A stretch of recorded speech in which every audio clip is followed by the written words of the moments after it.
Che te eri orientato per non andare sul guanto.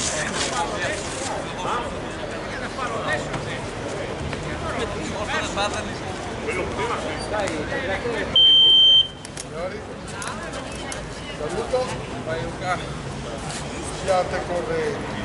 Box! Gli agonisti dietro, più scommessi.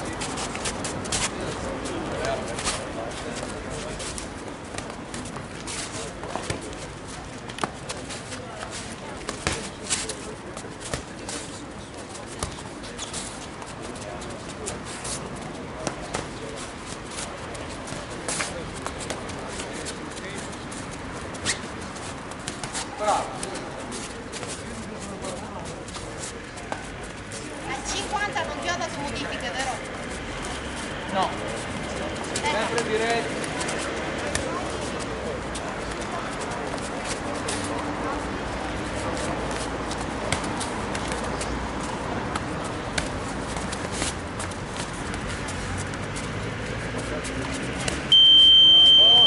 Per la prima volta è stato corretto.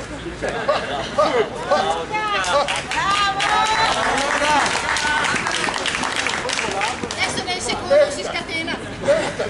Meriterebbe di vincere solo per non aver fatto corretto.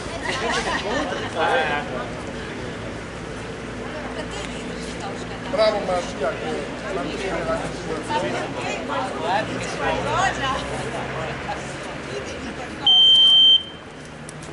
box.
Finalmente non ho dovuto fare chissà cosa.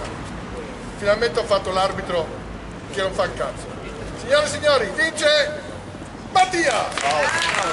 Poi nel 54 dove ci sono ancora loro, dimmi. Con Volpato. Ok, il 54 dimmi. Dici Stefanelli.